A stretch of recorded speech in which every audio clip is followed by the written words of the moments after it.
सभी, I hope आप लोग अच्छे होंगे। जैसा कि आप सभी को पता है कि शिक्षा साइंस पॉइंट आप सभी के लिए क्लासेस 6, 7, 8, 10 इन सब के लिए साइंस सब्जेक्ट की वीडियोस लेकर आता है और मैं आपकी शिक्षिता मैम आपको एक एक चैप्टर वाइज वीडियोस मैंने अपलोड की है। चैप्टर के अंदर भी पार्ट वाइज वीडियोस हैं, तो आप प्लीज अगर आप चैनल पे नए हैं तो आप प्लेलिस्ट पे जाइए, आपको वहां पे प्रीवियस चैप्टर देखने को मिलेंगे। ओके, इसी के साथ हम आज अपना next chapter new chapter start करने जा रहे हैं। वो है हमारा चैप्टर नंबर 7 जिसका नाम है reaching the age of adolescence. Okay बच्चों, मतलब ये जो चैप्टर है मोस्टली जिस एज में आप अभी हैं उस एज के बच्चों के लिए बहुत ही इंपॉर्टेंट चैप्टर है।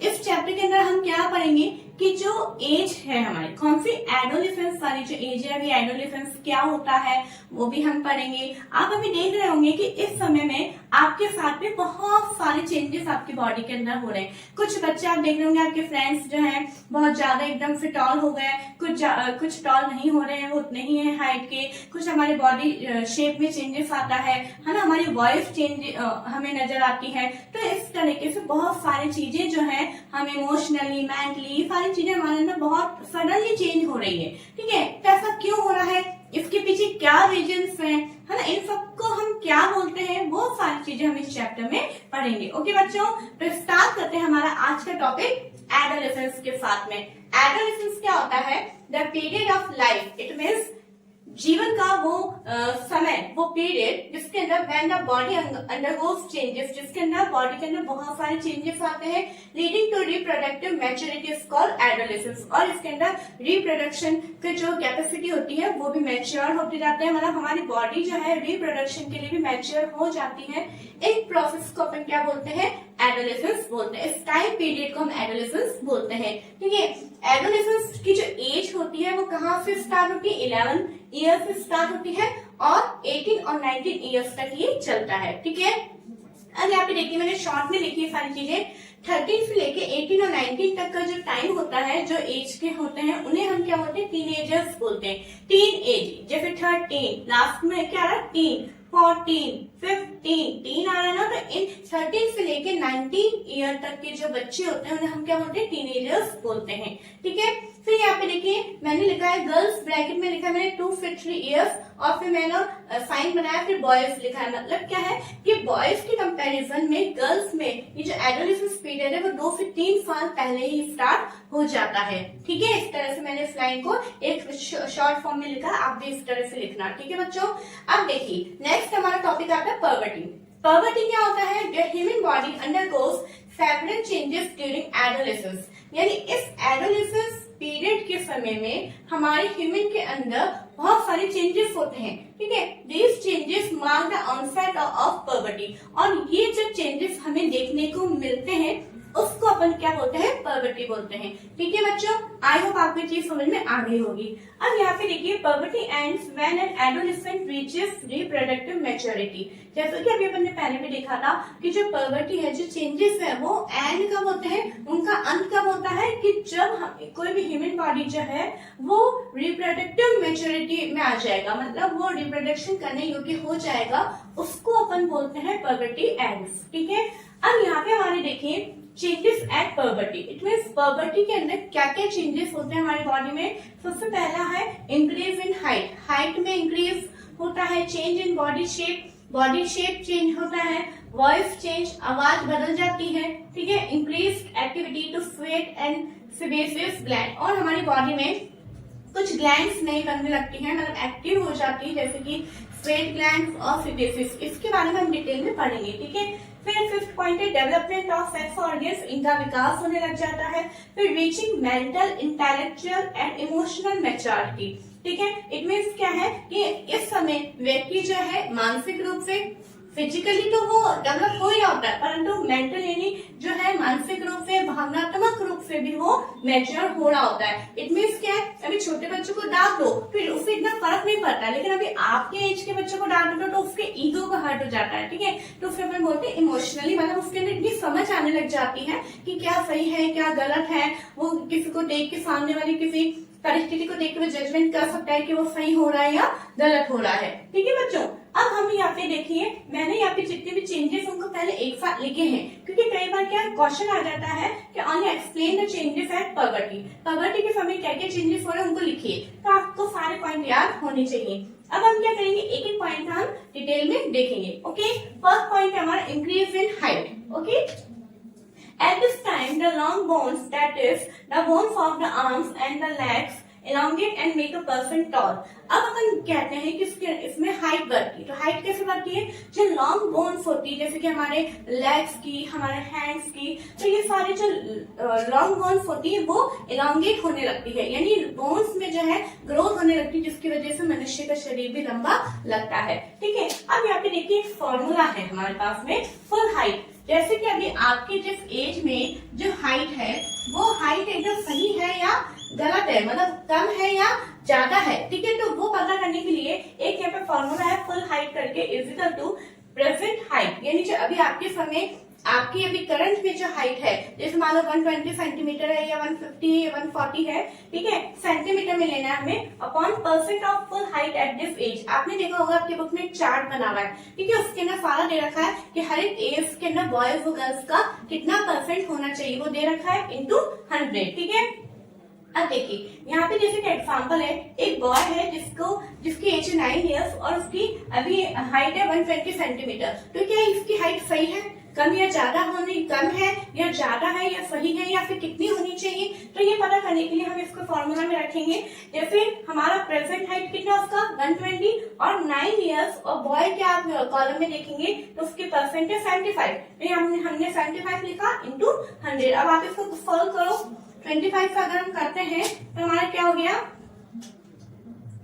25 3 जा 75, 25 4 जा 100, 3 3 3 4 जा 12 और 0 कितना हो गया 44 जा 160 सेंटीमीटर टॉल। ठीक है, अभी इस समय उसकी हाइट होनी चाहिए 160 सेंटीमीटर, परंतु वो 120 ही है, मतलब वो कम है उसकी हाइट। ठीक है, तो यहाँ पे आप इस तरीके से उस चार्ट को देख के आप अपनी भी हाइट जरूर से निकालिएगा। ओके बच्चों, अगर कम है तो प्लीज आप थोड़े सा आउटडोर गेम जैसे कि बैडमिंटन है, बास्केटबॉल है, स्कीपिंग रोप है, ये सब करना स्टार्ट कर दीजिए ताकि आपकी हाइट एकदम एक्यूरेट हो जाए। ओके बच्चों, अब देखिए height depends on the genes inherited from parents. कई बार कुछ बच्चे सोचते हैं कि हमारी तो हाइट बढ़ ही नहीं रही है, तो कई बार क्या होता है हाइट जो है उसका कम या ज्यादा होना उनके जीन्स के ऊपर भी डिपेंड करता है, जो कि पेरेंट्स से उनके अंदर आते हैं। अगर पेरेंट्स की हाइट भी कम होगी तो बच्चों की भी हाइट कम होने के पूरे चांसेस होते हैं। ठीक है, नेक्स्ट देखिए, nutritious food helps the bones, muscle and other parts of the body get for growth. अब देखिए क्या है, अपन ये देखते हैं कई बार आपको बोला जाता है इस समय अच्छे से दूध पीजिए, अच्छी ग्रीन वेजिटेबल्स खाइए, खाने का पूरा ध्यान रखिए। ऐसा क्यों बोला जाता है, ऐसा इसलिए बोला जाता है क्योंकि जो हमारा नरिशमेंट है, जो हमारा न्यूट्रिशियस फूड है, वो हमारी मसल्स को मजबूत करता है, हमारी बोन्स को मजबूत करता है। क्योंकि अभी इस समय जो हमारा बॉडी है वो डेवलपिंग स्टेज में है ना, उसका विकास हो रहा है, डेवलप हो रहा है, वो ग्रोथ करना चाह रहा है। अब वो कोई जैसे एक प्लांट उगा हुआ है, उसको बढ़ना है, लेकिन अगर हम उसे पानी नहीं देंगे, उसे सनहीट नहीं देंगे, तो क्या वो अच्छे से ग्रोथ कर पाएगा, नहीं कर पाएगा। इसी तरह से हमारे बॉडी की ग्रोथ के लिए भी एक न्यूट्रिशियस फूड यानी सभी अच्छे पोषक तत्वों से भरपूर फूड हमें, एक बैलेंस डाइट हमें लेनी जरूरी है। ठीक है बच्चों, चेंज इन बॉडी शेप। ठीक है, तो आप देखते हैं कि अभी आप जिस एज में हैं, है ना, हमने देखा था कि 13 से 19 इयर्स के जो बच्चे होते हैं उन्हें अपन क्या बोलते हैं, टीनेजर्स बोलते हैं। ठीक है, जो टीन एज के जो आप बच्चे हो, ओके, किसी की एज 13 होगी, किसी की 14 होगी, ठीक है, तो आप अपने आप को देखिए कि आपके अंदर अभी क्या क्या चेंजेस आ रहे हैं। आप ये देखेंगे कि हमारी हाइट बढ़ रही है ना, हमारे शोल्डर्स थोड़े से ब्रॉड हो रहे हैं, है ना, हमारी वॉइस थोड़ी सी चेंज हो रही है। अगर जैसे वॉइस में है, अगर आप किसी फोन पे बात करते हैं तो आपके रिलेटिव बोलते हैं अरे ये तो इसकी आवाज तो बिल्कुल इसके पापा जैसी लग रही है ना, तो ऐसा क्यों हो रहा है, क्योंकि आपके वॉइस में चेंजेस आ रहा है। इट मीन्स कहने का मतलब ये है कि अभी इस समय में आपकी बॉडी में बहुत सारे चेंजेस हो रहे हैं। ठीक है, तो पहला जो हमने चेंज देखा था वो था हमारा हाइट का, है ना, वो हमने लास्ट वीडियो में देख लिया है। आज हमारा चेंज है बॉडी शेप, यानी जो आपका शरीर है उसकी शेप, यानी उसके साइज में उसकी जो आकृति होती है ना, उसकी में चेंजेस क्या क्या आते हैं वो अपन देखते हैं। ठीक है, in boys shoulders generally broader and wider chest. आप देखते हैं बॉयज के अंदर जो शोल्डर्स होते हैं और जो चेस्ट पोर्शन होता है वो थोड़ा सा ब्रॉड होने लगता है और वाइड होने लगता है as a result of growth, जैसे जैसे ग्रोथ होने लगती है। ठीक है, in girls the region below the waist becomes wider, और जो वेस्ट से नीचे का जो रीजन होता है वो भी क्या होने लगता है, थोड़ा सा वाइडर होने लगता है। ठीक है, ये मैंने बॉयज और गर्ल्स अलग अलग करके लिखा है ताकि अगर आपसे क्वेश्चन पूछा जाए कि बॉयज के अंदर क्या बॉडी शेप में चेंजेस आते हैं या गर्ल्स के बॉडी शेप में क्या चेंजेस आते हैं तो आप बता सकते हैं। ठीक है बच्चों, नेक्स्ट हमारा टॉपिक है वॉइस चेंज, जैसे कि मैं भी आपको बता रही थी। एट पर्बर्टी द वॉइस बॉक्स और द लैरिंक्स, सबसे पहली बात क्या है कि वॉइस बॉक्स का एक अनदर नेम भी है, वो है क्या है, लैरिंक्स। ठीक है, begins to grow at puberty time में जो हमारा वॉइस बॉक्स होता है, जो हमारा लैरिंक्स होता है वो ग्रोथ करना स्टार्ट कर देता है। ठीक है, वॉइस डेवलप लार्जर वॉइस, ठीक है, बॉक्सेस, जो बॉयज होते हैं उनका जो वॉइस बॉक्स होता है वो क्या होने लगता है, थोड़ा सा ज्यादा लार्ज होने लग जाता है। The growing voice box in boys can be seen as a protruding part of the throat called Adam's apple. आप देखते हैं कि बॉयज के अंदर जो इस तरह से यहाँ पे थ्रोएट में एक उभार सा यहाँ पे नजर आता है। ठीक है, तो जो वॉइस बॉक्स होता है वो बॉयज के अंदर थोड़ा सा बहुत ज्यादा उभार की तरफ हमें दिखाई देने लगता है, इसको अपन क्या बोलते हैं, एडम्स एप्पल बोलते हैं। ठीक है, in girls the larynx is hardly visible from the outside because of its small size. जो गर्ल्स होती है उनका भी वॉइस बॉक्स ग्रोथ कर रहा होता है लेकिन उनका थोड़ा सा स्मॉल साइज में होता है जिस कारण से वो बाहर नहीं दिखाई देता है। ठीक है, generally girls have a high pitched voice, इसीलिए, और जनरली अगर अपन देखते हैं कि जो गर्ल्स होती है उनका जो पिच होता है वो कैसा होता है, हाई होता है। आप देखेंगे उनकी जो गर्ल्स होती है उनकी वॉइस बहुत ही तीखी होती है, मीठी होती है, पैनी होती है। वो क्यों होता है, क्योंकि उनका जो वॉइस बॉक्स होता है वो, उनका जो पिच होता है वो बहुत ही हाई होता है। ठीक है, in adolescent boys sometimes the muscles of the growing voice box go out of control and the voice becomes hoarse। कई बार क्या होता है बॉयज के अंदर जो मसल्स होती है वॉइस बॉक्स की वो बहुत ज्यादा ग्रोथ कर जाती है। ठीक है ना, मतलब आउट ऑफ कंट्रोल हो जाता है उनका ग्रोथ, और जिस कारण उनकी जो आवाज होती है बहुत ही ज्यादा मोटी हो जाती है। ठीक है, बहुत ही खरखश वाली अजीब सी थोड़ी सी आवाज, भारी आवाज हो जाती है। ठीक है, आ रही बात समझ में। और लेकिन कई बार क्या होता है कुछ टाइम बाद वो थोड़ा सा नॉर्मल भी होने लग जाते हैं, ऐसा नहीं कि हमेशा ही ऐसी रहती, थोड़े टाइम बाद जो है वो नॉर्मल होने लग जाती है। ठीक है, अब आता है हमारा next point, increased activity of sweat and sebaceous glands. देखिए बच्चों, ये दो प्रकार की ग्लैंड होती है हमारी बॉडी में, स्वेट एंड सेबेसियस ग्लैंड। ये क्या होती है, एक तो होती है हमारी बॉडी में एक पसीना आता है। ठीक है, जो स्वेट ग्लैंड्स होती है वो तो एक वाटर सिक्रेट करती है जिसे अपन पसीना बोलते हैं, और सेबेसियस ग्लैंड जो होती है वो हमारी बॉडी में, आप देखते हैं ऑयल जो होता है हमारी बॉडी में, स्किन पे कई बार किसी की स्किन इतनी ज्यादा ऑयली होती है कि आप यूं टच करते हैं तो हमारे फिंगर पे ऑयल सा हमें फील होता है। तो ऐसा क्यों होता है, क्योंकि हमारी बॉडी में सेबेसियस ग्लैंड्स होती है वो कुछ सिक्रेट करती है, कुछ फ्लूइड सिक्रेट करती है जिसके कारण हमारी बॉडी में इस प्रकार से होता है। ठीक है, तो अब आप एक बात तो थोड़ा सा आप ध्यान करिएगा कि जब आप पहले छोटे थे, है ना, तब अगर जब पसीना आता था तो उसके अंदर स्मेल नहीं आती थी, लेकिन अब जो जैसे जैसे आप बढ़ते जा रहे हो तो जब आपको पसीना आता है तो उसके अंदर आपको थोड़ा सा स्मेल सा भी फील होता है ना, गंध आने लगती है। और हम देखते हैं कि हमारे जो स्किन है, जो हमारे चेक्स है, हमारा जो फेस है, उसके ऊपर हमें क्या आने लगते हैं, पिंपल्स आने लगते हैं, जिसके लिए बच्चे बहुत ही ज्यादा ना मतलब सोचते हैं ऐसा क्यों हो गया। बहुत तरह तरीके के जो है यूट्यूब से देख के, कहीं कहीं से देख के ना, और है ना बहुत सारी ट्रीटमेंट करने लग जाते हैं, ये लगाते हैं वो लगाते हैं चेहरे के ऊपर उन पिंपल्स को हटाने के लिए। लेकिन मैं कहना चाहूंगी बच्चों कि ऐसा आपको कुछ नहीं करना है, आपको जो है उनको अपने आप बाहर निकलते हैं पिंपल्स और अपने आप ही ठीक हो जाते हैं। ठीक है, आपको नॉर्मल जो है थोड़े थोड़े टाइम में अपना फेस को वॉश करते रहना चाहिए ताकि कोई भी प्रकार की जो डस्ट होती है, जो पसीने के कारण जो हमारी गंदगी टैनिंग फील हमें जो लगती है वो जमा ना हो। ठीक है, अब देखिए तो मैंने यही लिखा है, many young people get acid and pimples on the face at this time. ठीक है बच्चों, अब देखिए नेक्स्ट हमारा पॉइंट आता है development of sex organs. At puberty, male sex organ like the testes and penis develop. The testes also begin to produce sperm. ये हम लास्ट चैप्टर में भी देख चुके थे कि इस टाइम पे जो है male and female sex organ जो है वो पूरी तरीके से डेवलप हो जाते हैं। जैसे कि मेल के अंदर है, ये आपको पूछा जा सकता है कि मेल सेक्स ऑर्गन कौन कौन से हैं, तो टेस्टिस एंड पेनिस है जो कि डेवलप होते हैं, और टेस्टिस जो है क्या प्रोड्यूस करते हैं, स्पर्म्स को प्रोड्यूस करते हैं, ठीक है। ऐसे गर्ल्स के अंदर, in girls the ovaries enlarge and eggs begin to mature. इसके अंदर गर्ल्स के अंदर जो ओवरीज होती है वो मैच्योर होने लगती है, ठीक है, और इसके अंदर एग्स बनने लग जाते हैं। Ovaries start releasing mature egg, और जब इस एज में जब आ जाते हैं तो जो ओवरीज होती है वो मैच्योर एग्स को, एग मैच्योर हो चुके उनको रिलीज करना स्टार्ट कर देती हैं, ठीक है।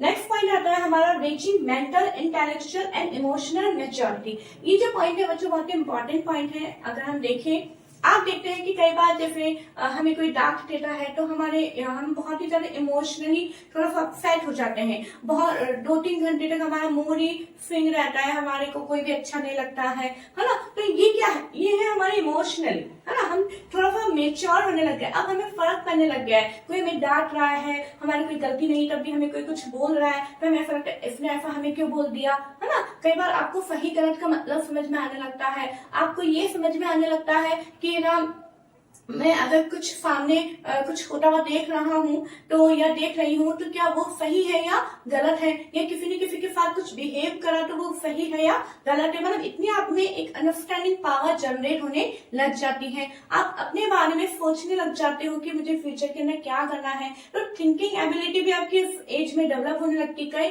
ये एज एक ऐसी एज होती है जिसके अंदर बच्चे फ्यूचर को लेके भी बहुत ज्यादा चिंतित रहते हैं। हमें फ्यूचर में क्या करना है, क्या सब्जेक्ट लेना है, मुझे किस फील्ड में जाना है। तो ये सारी चीजें जो है इसी एज के अंदर कंटिन्यू होती है ना। कई बार जो होते हैं बच्चे, जो हमारे बॉडी में चेंजेस हो रहे होते हैं उनके लिए बहुत ही ज्यादा इनसिक्योर हो जाते हैं कि ऐसा मेरे साथ क्यों हो रहा है ना। तो बिल्कुल भी इनसिक्योर नहीं होना है, क्योंकि एक नॉर्मल पार्ट है ये हमारी लाइफ का, ठीक है। इसलिए मैंने सबसे मेन इंपॉर्टेंट बात यही लिखी है यहाँ पे, it is often the time in one's life when the brain has the greatest capacity for learning, ठीक है। ये पूरी लाइफ का एक ऐसा टाइम होता है कि जब ब्रेन जो होता है हमारा, उसकी जो लर्निंग जो कैपेसिटी होती है वो सबसे ग्रेटेस्ट होती है, सबसे ज्यादा होती है, ठीक है। लर्निंग का मतलब यहाँ पे याद करने से नहीं है, लर्निंग का मतलब होता है सीखना, है ना। लर्निंग का मतलब हमेशा ऐसे नहीं अपन बोलते हैं कि लर्न दिस चैप्टर, यानी याद करो इस चैप्टर को। तो याद करना नहीं होता है हमेशा। लर्निंग का मतलब होता है आप किसी भी चीज को कैसे लर्न कर रहे हैं। आप देख रहे हैं, आप जो है मोबाइल फोन जो है उसके फंक्शंस जो है बहुत जल्दी आपको कोई नहीं सिखाता, फिर भी आप सीख जाते। क्यों? क्योंकि आपके समय ब्रेन की कैपेसिटी बहुत ज्यादा होने लग जाती है। लेकिन यहाँ पे एक बात मैं कहना चाहूंगी कि आपको, जैसे कि मैंने शुरू में कहा कि सही और गलत का फर्क आपको थोड़ा थोड़ा आने लग जाता है। लेकिन कई बार कुछ बच्चे जो है गलत ट्रैक के ऊपर चले जाते हैं, तो ऐसा नहीं होना चाहिए। आपको अपना माइंड यूज में लेना चाहिए कि क्या ये सही है, जो मैं कर रहा हूँ वो गलत है। क्यों? क्योंकि इस समय में बहुत सारे गलत चीजें आपके सामने आएंगी और आ रही है। जैसा कि आप 8th क्लास में हैं, तो प्लीज आप अपने पेरेंट्स की, अपने टीचर्स की हेल्प लीजिए, उनसे पूछिए क्या ये सही है या गलत है। वो आपको कभी भी गलत रास्ता नहीं दिखाएंगे, ठीक है बच्चों। Characters, okay. देखिए क्या होता है, these are physical or behavioral traits that develop during puberty and distinguish males and females। देखिए सेकेंडरी सेक्शुअल कैरेक्टर्स क्या होते हैं उसकी मैंने यहाँ पे डेफिनेशन लिखी है। ये वो कैरेक्टर्स होते हैं जो कि फिजिकल और बिहेवियर यानी शारीरिक रूप से और व्यवहार के रूप में हमें जो है कुछ डेवलप होते हुए नजर आते हैं प्यूबर्टी टाइम में, और ये जिससे कि मेल और फीमेल में अंतर पता चलता है, ठीक है बच्चों। अब देखिए इन गर्ल्स, यानी गर्ल्स में क्या क्या चेंजेस होते हैं। Breast begin to develop of puberty and hair grows under the arms and in the region about the thighs और द प्यूबिक रीजन। इसके अंदर जो गर्ल्स में ब्रेस्ट डेवलप होने लगते हैं और हेयर्स जो है अंडर आर्म्स में और जो है थाई के ऊपर और प्यूबिक रीजन में डेवलप होने लगते हैं, ठीक है। बॉयज में क्या होता है, boys begins to grow facial hair. Boys के अंदर फेशियल हेयर्स में ग्रोथ होने लगती है, जैसे कि मुस्टैच एंड बियर्ड, है ना, जैसे दाढ़ी मूंछ अपन बोलते हैं, ठीक है। Boys also develop hair on their chest, और उनके चेस्ट पे भी हेयर्स आने लगते हैं under the arms and the pubic region, और आर्म्स और प्यूबिक रीजन पे भी हेयर्स आने लग जाते हैं, ठीक है बच्चों। तो ये जो कुछ चेंजेस होते हैं वो हमारे सेकेंडरी कैरेक्टर्स कहलाते हैं। हमने जो प्राइमरी कैरेक्टर्स जो हमारे थे वो दूसरे थे, जो कि हमने पार्ट इससे पहले वाली वीडियोस में देख लिए थे, ठीक है। लेकिन ये वाले जो कैरेक्टर्स है हमारा, ठीक है, जैसे वॉइस का भारी होना, ये सारे कैरेक्टर्स बच्चों का में आते हैं सेकेंडरी कैरेक्टर्स, यानी डिक्टिव लक्षणों के अंदर ये आते हैं, ओके। लेकिन ये जो कैरेक्टर्स है उन्हें वो किसके कारण होते हैं, हमारी बॉडी में ऐसा क्या होता है जिसके जिसके कारण ये कैरेक्टर्स डेवलप होते हैं, तो उसके वो है हमारे हॉर्मोन्स। ठीक है, कुछ हमारी बॉडी में हॉर्मोन्स होते हैं जिनके कारण ये कैरेक्टर्स हमें नजर आते हैं। अब आप पूछेंगे हॉर्मोन्स क्या होते हैं, तो हॉर्मोन्स क्या होते हैं उसके लिए भी मैंने लिखा है, hormones are secretions of endocrine glands. जो हॉर्मोन्स होते हैं वो हमारी बॉडी में कुछ ग्लैंड्स पाई जाती हैं जिन्हें हम एंडोक्राइन ग्लैंड्स बोलते हैं। ठीक है, ये जो एंडोक्राइन ग्लैंड्स होती है जिन्हें हम डक्टलेस ग्लैंड भी बोलते हैं, और ये जो ग्लैंड है इनके अंदर से कुछ सिक्रेशन होता है, मतलब कुछ फ्लूइड सिक्रेट होता है which pure then directly into the bloodstream. और ये जो एंडोक्राइन ग्लैंड्स हैं ये जो सिक्रेशन करती है वो काय में करती है, डायरेक्ट ब्लड के अंदर ये सिक्रेशन होता है और ब्लड के द्वारा ही जो है टारगेट पॉइंट पे ये पहुंचते हैं। तो इन्हें हम क्या कहते हैं, इन फ्लूइड को हम क्या बोलते हैं, हार्मोन्स कहते हैं। ठीक है बच्चों, puberty and maturity of reproductive parts are control by hormone. ठीक है, आपसे पूछा जा सकता है कि जो प्यूबर्टी का वो है और ये जो मैच्योरिटी जो है रिप्रोडक्टिव पार्ट्स का, ये किसके द्वारा कंट्रोल किया जाता है, ये तो ये हार्मोन्स के द्वारा कंट्रोल किया जाता है। ठीक है, अब देखिए मेल हार्मोन हमारे कौन से हैं, तो ये आपको याद होना चाहिए, जो मेल हार्मोन है वो हमारा है टेस्टोस्टेरोन।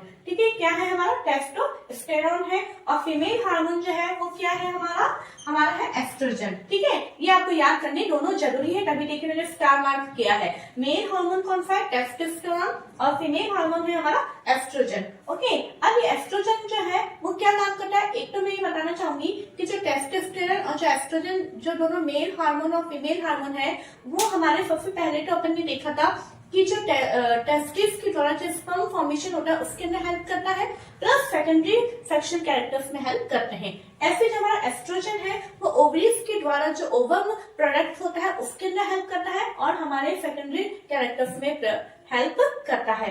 ठीक है, साथ में ही एस्ट्रोजन जो है वो मिल्क सेक्रेटरी ग्लैंड्स को भी बनाता है, जिसको हम मेमोरी ग्लैंड्स भी बोलते हैं, जो कि जब ब्रेस्ट डेवलप हो रहा होता है तो उसके अंदर ये ग्लैंड्स भी डेवलप हो रही होती है। ठीक है, अब देखिए आगे, the control of another hormone secreted from N endocrine glands called pituitary gland. अब यहाँ पे हमें एको ग्लैंड नजर आ रही है कि एंडोक्राइन ग्लैंड्स के अलावा, है ना, एंडोक्राइन ग्लैंड्स के अलावा जो कि एक अनदर हार्मोन भी जो प्रोड्यूस होता है उस वो कौन से ग्लैंड के द्वारा होता है, पिट्यूटरी ग्लैंड के द्वारा होता है। ठीक है, आप देखिए क्या है, आगे इस लाइन को समझते हैं अपन। The control of another hormone secreted from an endocrine gland called pituitary gland, यानी जो अलग तरीके के जो हार्मोन्स के ऊपर जो कंट्रोल किया जाता है वो कौन से ग्लैंड के द्वारा किया जाता है, पिट्यूटरी ग्लैंड के द्वारा किया जाता है। ठीक है, अब देखिए हमारा नेक्स्ट टॉपिक आता है reproductive phase of life in humans. जो हमारे मनुष्य के अंदर जो रिप्रोडक्टिव फेज है, यानी जो ये जनन की जो अवस्था है वो उसका लाइफ कितना है, कहाँ से शुरू होती है, कब शुरू होती है और कब खत्म होती है, तो वो हम देखेंगे। ठीक है, इन फीमेल्स के अंदर जो ये रिप्रोडक्टिव फेज है वो कहाँ से स्टार्ट होती है, 10 to 12 इयर्स, यानी जब फीमेल जो है यानी जो गर्ल्स जब 10 to 12 इयर्स की होते हैं जब से स्टार्ट हो सकती है और कब तक चलती है, ये 45 to 50 इयर्स की होते हैं जब तक ये चलती है। ठीक है, इनमें मेल एंड फीमेल दोनों का अलग अलग होता है। ठीक है, क्या लिखा है, one ovum mature and is released by one of the ovaries once in about 28 to 30 days। एक ओवम, एक ये है ना, जो ओवा ओवम जो होते हैं, वन ओवम जो है, जब एक ओवम जो है मैच्योर होता है और जब वो रिलीज होता है एक ओवरी के द्वारा, वन ऑफ द ओवरीज, एक ओवरी के द्वारा जब वन ओवम मैच्योर होकर रिलीज होता है तो ये कितनी बार होता है, 28 से 30 दिनों के बीच में एक बार ये रिलीज होते हैं। ठीक है, during this period the wall of the uterus becomes thick, और इस टाइम में क्या होता है, यूटेरस की जो वॉल होती है वो बहुत ज्यादा थिक होती है, so as to receive the egg, ताकि in case it is fertilised and begins to develop. ठीक है, और अगर इस केस के अंदर ये फर्टिलाइज्ड हो जाता है एग, ठीक है, तो जब ये फर्टिलाइज्ड हो जाता है तो इस केस के अंदर यूटेरस की जो वॉल है वो ठीक हो जाती है ताकि एग को रिसीव कर सके। ठीक है, दिस रिजल्ट इन प्रेगनेंसी, और जिसके परिणाम ये होता है कि इस समय जो है फिर प्रेगनेंसी हो जाती है। ओके बच्चों, अब इसके आगे हम देखेंगे कि अगर ये एग फर्टिलाइज्ड नहीं होता है तो उस केस में क्या होता है। ठीक है, ये मैंने आपको समझा दिया, वापस बता देती हूँ कि इसमें एक ओवरी के द्वारा एक ओवम पहले मैच्योर होते हैं फिर रिलीज होते हैं और वो 28 to 30 डेज में ये रिलीज होते हैं। ठीक है बच्चों, अब इसके आगे का जो है हम लिखेंगे, लेकिन मैं चाहूंगी कि इससे पहले जो है आप इसके नोट्स अपनी कॉपी के अंदर लिख लीजिए। ओके,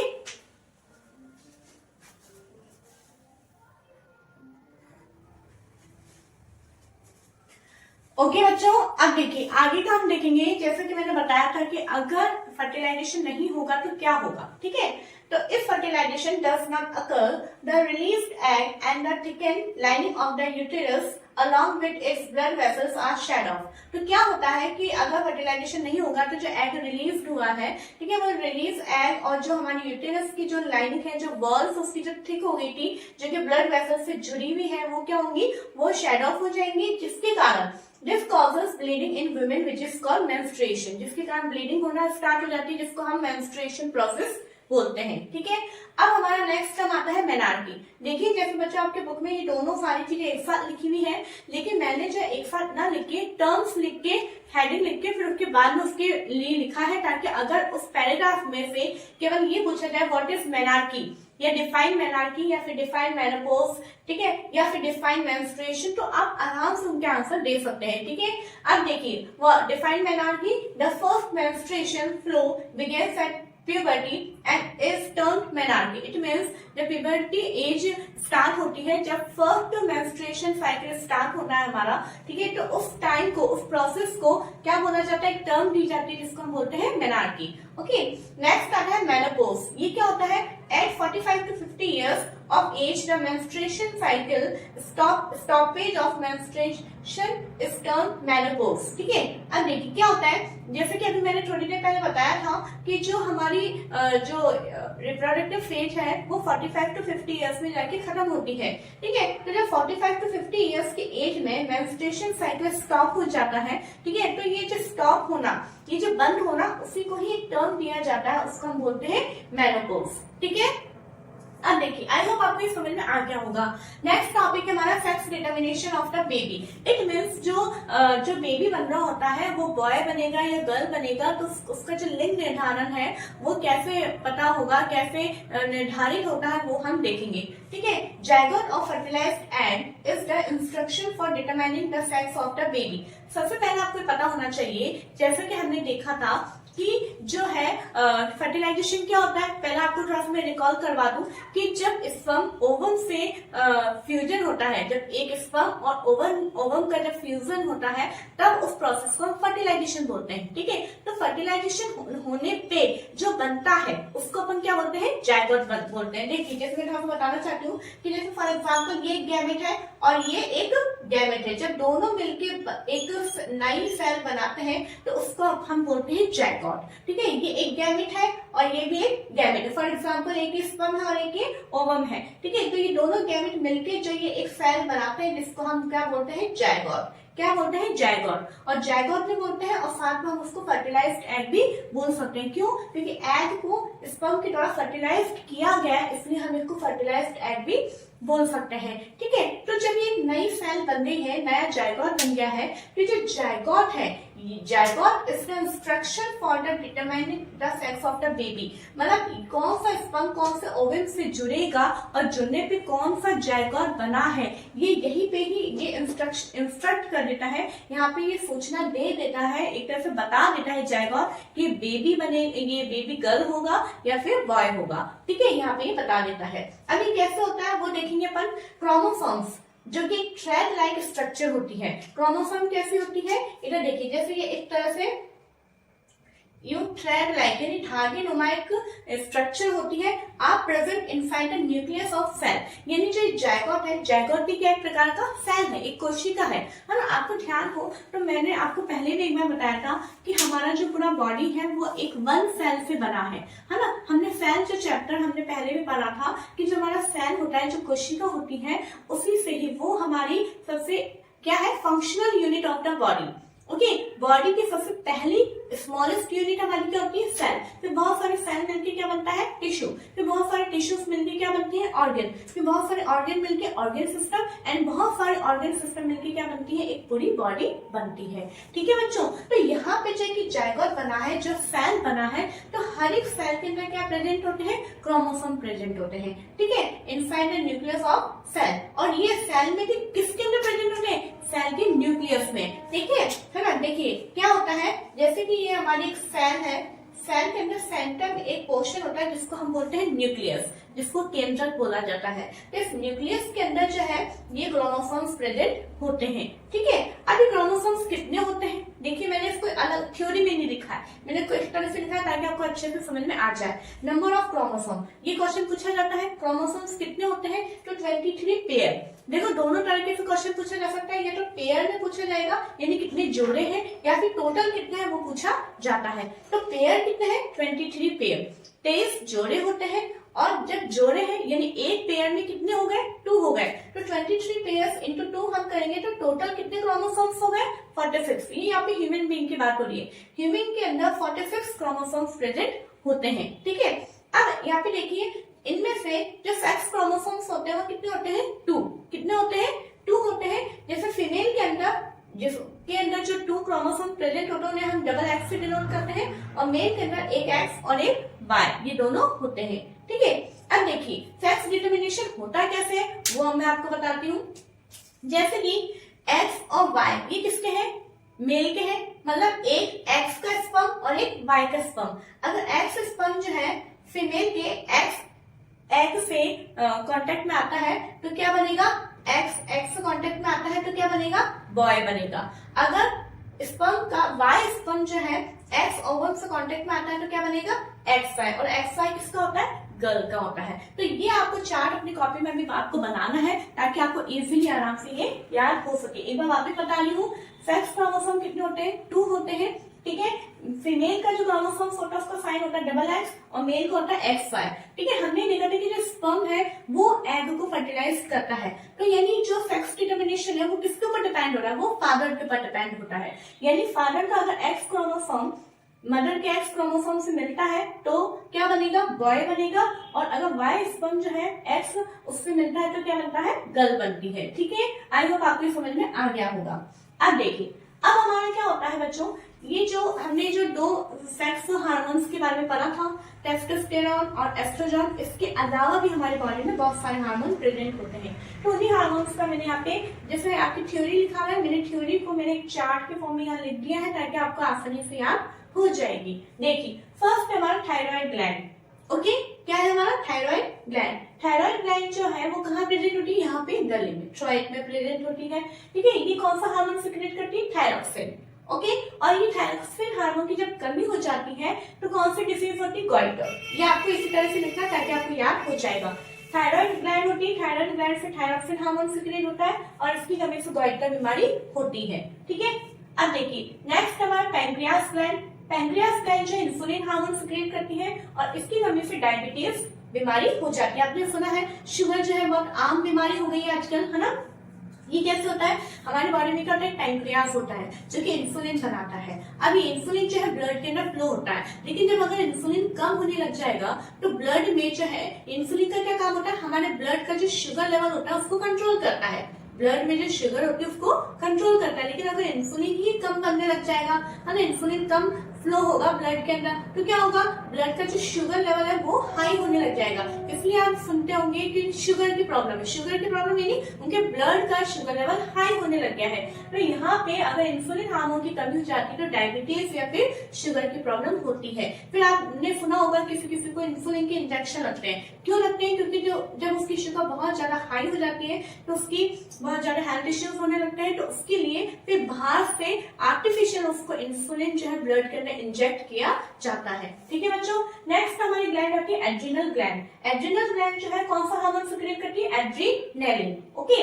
अभी एड्रीनलिन हार्मोन क्या काम करता है, it helps the body to adjust to stress when it's very angry worried. देखो मैंने थोड़ा सा यूं लिखा है क्योंकि मैंने यहाँ पे स्पेस नहीं था, ठीक है, आप आराम से लिखिएगा। ये जो हार्मोन है वो क्या करता है कि जब हम बहुत ज्यादा स्ट्रेस में होते हैं, यानी बहुत ज्यादा तनाव में होते हैं, टेंशन में होते हैं, या बहुत ज्यादा गुस्से में होते हैं या चिंता में होते हैं, तो वो उस समय जो है हमें उस के ऊपर कंट्रोल पाने में हमारी मदद करता है, ठीक है। And maintain the correct salt balance in the blood, और ये हमारे ब्लड के अंदर नमक सॉल्ट के भी बैलेंस को बनाए रखने में हमारी हेल्प करती है, ठीक है। नेक्स्ट आता है हमारा पिट्यूटरी ग्लैंड, जिसके बारे में अभी हमने थोड़ी देर पहले ही देखा है। पिट्यूटरी ग्लैंड जो है वो कौन सा हार्मोन सिक्रेट करती है? ग्रोथ हार्मोन, यानी वृद्धि का हार्मोन। अब ये क्या हेल्प करती है? नाम में आंसर छुपा है, necessary for the normal growth of a person, यानी एक नॉर्मल पर्सन की नॉर्मल ग्रोथ होने में ये हार्मोन हेल्प करता है। ठीक है बच्चों, तो आई होप आपको ये समझ में आ गया होगा। ऐसे हेल्थ क्या होता है ये? To keep the body healthy, every human being at any age needs to have a balance diet. Okay, जैसे कि आपकी बहुत छोटी क्लासेस में हमने फूड चैप्टर पढ़ा था, उसके बाद हमने कंपोनेंट्स ऑफ फूड पढ़ा था, उसमें भी अच्छे से डिटेल में पढ़ा है। ठीक है, कि बॉडी को चाहे ह्यूमन बीइंग की चाहे कोई भी एज हो, उसको हेल्दी बनाए रखने के लिए क्या जरूरी है? एक बैलेंस डाइट का होना जरूरी है। बैलेंस डाइट में संतुलित आहार, संतुलित आहार हमें लेना बहुत ही जरूरी है, क्योंकि देखो डाइट में तो बहुत कुछ होता है। अभी कोई कहता है मैंने तो पिज्जा खाया, कोई कहता है मैंने बर्गर खाया, तो वो बैलेंस डाइट नहीं है। बैलेंस डाइट क्या होता है? जिसके अंदर हमारी ग्रीन लीफ वेजिटेबल्स आती है, पल्सेस आती है, राइस अपन ने ले लिया, चपाती हमने ले लिया, ठीक है, फ्रूट्स हमने ले लिए और मिल्क हमने ले लिए, कुछ ड्राई फ्रूट्स हमने ले लिए। तो ये सारी चीजों का जो मिक्सचर होता है उसमें हम क्या बोलते हैं? बैलेंस डाइट बोलते हैं। ठीक है, अब देखिए नीड्स ऑफ एडोलेसेंस, एडोलेसेंस यानी जो आप हैं उनकी क्या आवश्यकता है? फर्स्ट है न्यूट्रिशनल, यानी पोषण से भरपूर होना चाहिए।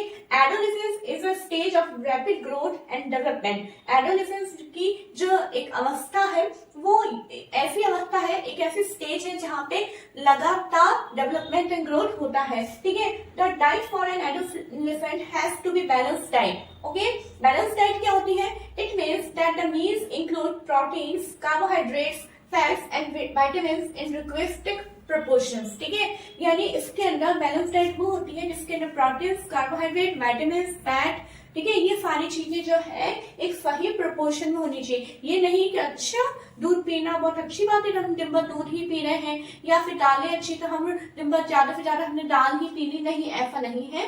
आपको ना ओवर ईटिंग करना है। ठीक है, आपको अपनी डाइट के अंदर हर एक चीज एक सही प्रोपोर्शन में लेना है। मतलब आपको दाल भी लेनी है तो आपको वेजिटेबल्स भी लेना है, तो आपको चपाती भी लेनी है, सारी चीजें आपको सही तरीके से लेनी है, उसे ही बैलेंस डाइट बोलते हैं। ठीक है, अब देखिए नेक्स्ट है हमारा आयरन। आयरन क्या होता है? हमारे फूड में पाया जाता है। आयरन क्या काम करता है? Builds blood and iron rich food such as leafy vegetables, jaggery, meat, citrus, amla are good for adolescents.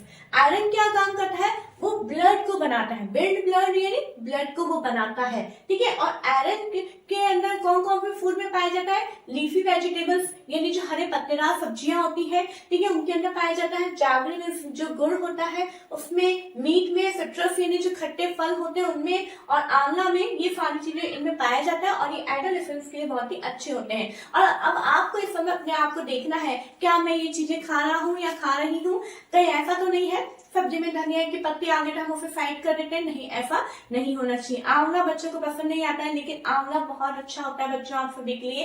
तो प्लीज आप जो भी हमारे परमेश्वर ने इतनी ढेर सारी चीजें जो बनाई है ना, वो हम सबके लिए बहुत अच्छी है, इसलिए हर एक चीज को हमें खाना स्टार्ट करना है। ठीक है, अब आगे देखिए सीरियल्स क्या काम करते हैं? सीरियल्स गिव एनर्जी, ये हमें ऊर्जा देते हैं। Milk, meat, nuts, pulses provide protein for growth, और ये जो है हमारे को प्रोटीन देते हैं ताकि हमारी अच्छे से ग्रोथ हो सके। ठीक है, आपको ध्यान हो तो ये सारे चैप्टर्स, ये आयरन, ये सीरियल्स, ये सारे जो विटामिन होते हैं, फैट्स और कार्बोहाइड्रेट को जैसे हम एनर्जी गिविंग फूड बोलते हैं, प्रोटीन को हम बॉडी बिल्डिंग फूड बोलते हैं, ये सारी चीजों को हमने चैप्टर में 6th क्लास में 7th क्लास में हमने बहुत अच्छे से पढ़ा है। थोड़ा सा आप रिकॉल करने की कोशिश करिएगा। ठीक है, और नहीं, अगर आपको इन टॉपिक्स को और ज्यादा डिटेल में देखना है तो प्लीज आप हमारे प्ले लिस्ट में जाइए, वहाँ पे क्लास 6, क्लास 7 के आप चैप्टर हैं हमारे, वहाँ पे food and components of food, उनसे रिलेटेड आप चैप्टर पे जाइए, आप वहाँ पे इन टॉपिक्स को और अच्छे से समझ सकते हैं। ठीक है, क्योंकि कई बार ऐसा होता है कि कुछ टॉपिक को हमें और अच्छे से गहराई से समझने की आवश्यकता है, लेकिन मैंने यहाँ पे केवल उतना ही लिखा है जितना आपके चैप्टर में है। ठीक है, अब आगे देखिए चिप्स एंड पैक्ड और tinned snacks do not have adequate nutritional value. ठीक है, अपनी जो ये जो न्यूट्रिशनल वैल्यू है, इनकी जगह हमको चिप्स को और जो स्नैक्स होते हैं, पैक्ड आइटम्स होते हैं, उनको नहीं देनी है। ठीक है, अब देखिए नेक्स्ट हमारा पॉइंट आता है पर्सनल हाइजीन। फर्स्ट हमारा पॉइंट था न्यूट्रिशनल, यानी जो एडोलेसेंस होते हैं उनको न्यूट्रिशनल नीड बहुत जरूरी है। उनके अंदर देखो पोषण होना बहुत जरूरी है ना, उनका शरीर हेल्दी तभी रह पाएगा तब वो बैलेंस डाइट ले पाएंगे।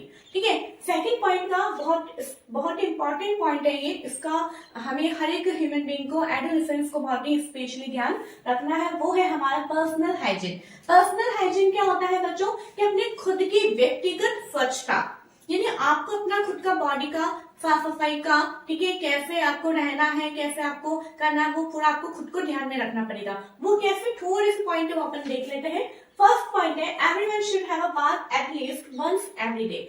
हर एक जन को कम से कम दिन में एक बार तो नहाना ही चाहिए। ठीक है, it is necessary for teenagers because the increased activity of sweat gland sometimes makes the body smelly. नहीं तो क्या होता है ना, इस टाइम में अपन ने जैसा कि पढ़ा था कि इस टाइम में हमारी बॉडी के अंदर बहुत सारी ग्लैंड्स डेवलप हो रही होती है, जैसे कि हमने देखा स्वेट ग्लैंड्स यानी पसीने की ग्रंथियां जो है डेवलप हो रही होती हैं, तो बहुत ज्यादा आपको पसीना आता है इस एज के अंदर। ठीक है, और जब पसीना आता है और आप नहीं नहा रहे हैं तो आपकी बॉडी में से क्या आने लग जाएगी, स्मेल आने लग जाएगी, बदबू सी आने लग जाएगी, जो फिर आपका पास में बैठा हुआ जो आपका फ्रेंड होगा, है ना, जो आपका क्लासमेट होगा, वो बेचारा बिल्कुल आपको टॉलरेट नहीं कर पाएगा। इसलिए आपको कई बार मैं देखती हूँ बच्चे जो है स्कूल से आने के बाद नहाते हैं। मुझे नहीं पता आज तक ऐसा कि वो क्यों करते हैं कि पूरा दिन वो बिना नहाए कैसे निकाल लेते हैं, लेकिन प्लीज आपको सुबह मॉर्निंग में ही नहाना चाहिए। ठीक है, नेक्स्ट है if cleanliness is not maintain there are chances of catching bacterial infection. क्यों ऐसा होता है कि अगर आप अपनी पर्सनल हाइजीनिक का ध्यान नहीं रखेंगे, अगर आप नहाएंगे नहीं, नहाने के साथ में और भी बहुत सारी चीजें हैं, अगर आप टाइम पे ब्रश नहीं करेंगे, अच्छे से अपने हेयर्स को वॉश नहीं करेंगे, अपने नेल्स, यहाँ पे तो केवल नहाने के बारे में लिखा है लेकिन और भी बहुत सारी चीजें आपको बता रही हूँ, है ना, अगर आपके नेल्स ट्रिम नहीं हुए हुए होंगे, ठीक है, तो और अगर आपने कपड़े भी गंदे पहने हुए होंगे, है ना, बहुत दिनों से एक ही कपड़ों का आपने रिपीट कर रहे होंगे, या आपने आपके सॉक्स में से बहुत स्मेल आ रही है, आपने वही सॉक्स पहन लिए हैं, तो ये सारी चीजों से क्या होगा, बैक्टीरियल इन्फेक्शन होने का डर रहेगा। आपके जर्म्स आपको आपका बॉडी आपके जर्म्स को कैच कर लेगा। क्यों? क्योंकि आपके बॉडी में बहुत ज्यादा इन्फेक्शन, बहुत ज्यादा गंदगी हो रही है। ठीक है, कई बार हम देखते हैं जैसे कि गर्ल्स भी जो है, बॉयज भी मतलब अपने हेयर्स को अच्छे से नहीं क्लीन कर पाते, तो प्लीज आपको वीक में कम से कम 1 या 2 बार तो आपको हेयर्स को क्लीन करना बहुत ही जरूरी होता है। ओके, नेक्स्ट पॉइंट देखिए, girls should take special care of cleanliness during the time of menstruation, menstrual flow. ठीक है, गर्ल्स को अपने मेंस्ट्रुअल फ्लो के टाइम पे जो है अपनी क्लीनलीनेस का, अपने हाइजीनिक का बहुत ही ज्यादा ध्यान रखना चाहिए। इसके लिए आप अपने मदर से, अपने घर में बड़ों से, अपने मदर से, ग्रैंड मदर से अपना कॉन्टेक्ट कर सकते हैं। ठीक है, आगे देखिए, थर्ड पॉइंट है हमारा फिजिकल एक्सरसाइज। वो जो है आजकल मैं देखती हूँ कि बच्चे बहुत ज्यादा इंडोर हो गए हैं, कमरे में बैठे रहते हैं, अपने मोबाइल पे लगे रहते हैं, स्क्रीन के सामने रहते हैं, लेकिन वो बाहर नहीं निकल पाते, है ना, ये उनके लिए बहुत ही नुकसानदायक है। ओके, तो क्यों? क्योंकि फिजिकल एक्सरसाइज नहीं होगी तो जो आपके मसल्स हैं वो इतना ग्रोथ नहीं कर पाएगी, है ना, आपकी जो बोन्स हैं वो इतना ग्रोथ नहीं कर पाएगी, आपका बॉडी बिल्कुल स्टिफ हो जाएगा। ठीक है, तो इसके लिए बहुत ध्यान में रखना है। तो all young boys and girls should take walks, exercise and play outdoor games. ठीक है, आपको वॉक करनी है, एक्सरसाइज करना है और आउटडोर गेम्स भी प्ले करने हैं। अब आप कहेंगे मैम हमें तो टाइम ही नहीं मिलता है, टाइम निकालने से मिलेगा। ठीक है, सुबह अगर आपने 15 मिनट्स निकाल लिए, आप बिल्कुल उठ गए हैं, फ्रेश अप हो गए हैं, उसके बाद में अब आपके पास थोड़ा सा टाइम है, तो प्लीज आप 10 से 15 मिनट निकालिए सुबह, उसमें आप वॉक करिए, थोड़ा सा वार्म अप कर सकते हैं, ज्यादा हार्ड में नहीं कह रही कि बहुत टिपिकल एक्सरसाइज करिए, नो ना, बिल्कुल सिंपल वार्म अप आप करिए ताकि आपकी बॉडी स्टिफ ना हो। ठीक है, उसके बाद में जब आप स्कूल से आते हैं, थोड़ा सा देर आप अपना वर्क करते हैं, पढ़ाई से थोड़ा सा ब्रेक जब लेते हैं, उस समय आप मोबाइल ना देखने के बजाय आउटडोर गेम पे जाइए, जैसे आप बैडमिंटन खेल सकते हैं, आप कुछ भी खेल सकते हैं, आप स्किपिंग रोप भी, अगर आप कह रहे हैं मैं अकेली हूँ, मेरे साथ कोई खेलने वाला नहीं, आप स्किपिंग रोप भी आप कर सकते हैं, आप साइकिलिंग कर सकते हैं। ये आपकी इस एज के लिए भी साइकिलिंग करना बहुत ही अच्छा है, क्योंकि साइकिलिंग करने से एक्सरसाइज भी होती है और आपकी हाइट भी बढ़ेगी। ठीक है, चलिए अब हमारा यहाँ पे लास्ट टॉपिक आता है से नो टू ड्रग्स। बच्चों ये बहुत ही इंपॉर्टेंट टॉपिक है, मतलब ड्रग्स को ना कहना। अब आप कहेंगे मैम हम तो ड्रग्स नहीं लेते, तो बहुत अच्छी बात है, लेकिन कई बार क्या होता है इस एज में जो है बच्चे बहुत सारे चेंजेस के साथ में गुजर रहे होते हैं, तो कुछ बच्चे उन चेंजेस को बहुत ही आसानी से अडेप्ट कर लेते हैं क्योंकि उनके फैमिली मेंबर्स वो उनको सपोर्ट करते हैं, और वो बच्चे भी अपने प्रॉब्लम को खुल के अपने फैमिली मेंबर से, अपने टीचर से शेयर करते हैं, तो उनकी हेल्प करते हैं। लेकिन कुछ बच्चे बहुत ही इंट्रोवर्ट होते हैं, वो अपनी प्रॉब्लम्स को किसी के साथ शेयर नहीं करते हैं, तो कुछ गलत फ्रेंड्स जो है जिनके अंदर गलत आदतें हैं वो उनको बता देते हैं कि भाई आप ये ड्रग्स ले लो, इससे आपको अच्छा लगेगा। फिर क्या होता है, देखो थोड़ा सा हम इसको रीड कर लेते हैं, फिर अपन समझेंगे। Drugs are addictive. If you take them once, you feel like taking them again and again. अगर आपने इसको एक बार ले लिया तो आपको ऐसा महसूस होगा कि आप इसे बार बार ले। They harm the body in the long run, और ये आपको बहुत लंबे समय तक आपकी बॉडी को बहुत नुकसान पहुंचाएगा। They ruin health and happiness, ठीक है, और ये हमारी खुशियों को पूरी तरीके से खराब कर देंगी। तो यही मैं कहना चाह रही हूँ, इसलिए बच्चों किसी भी प्रकार की गलत चीजें, चाहे वो स्मोकिंग हो, चाहे वो गुटखा हो, चाहे वो अल्कोहल हो, चाहे वो किसी भी प्रकार का ऐसी चीज हो जिसमें सबसे पहले तो आपको अपने पेरेंट्स से छुप के लेना पड़ रहा है, इट मीन्स आप समझ लीजिए वो गलत है। अगर सही होता तो उसको आपको अपने पेरेंट्स से छुप के नहीं लेना होता, ठीक है। तो आपको इन सब चीजों को ना कहना है, आपको अपने ये चैप्टर को आपको अपनी लाइफ से जोड़ते हुए समझना है। कुछ भी प्रॉब्लम हो आप प्लीज अपने पेरेंट्स के पास जाइए, आप उनसे बात करिए, उनसे सही सलाह और कोई नहीं देगा, एक वही आपके सच्चे गाइडर हैं। तो प्लीज आप किसी और से सलाह ना लेते हुए उनके पास जाइए। ओके बच्चों, आई होप आपको ये चैप्टर अच्छा लगा होगा, समझ में आया होगा, इजी लैंग्वेज में लगा होगा। अगर अच्छा लगा है तो प्लीज आप जल्दी से इस वीडियो को ज्यादा से ज्यादा शेयर करिए, अपने फ्रेंड्स को बताइए, अपने रिलेटिव्स को बताइए, ठीक है, और उनको भी बताइए ताकि वो भी इस वीडियो से लाभ उठा सकें। और वीडियो अगर अच्छी लगती है तो लाइक का बटन होता है उसको भी आप दबा सकते हैं, ओके। और अगर अभी तक आपने सब्सक्राइब नहीं किया तो सब्सक्राइब भी करिए, ओके। Thank you.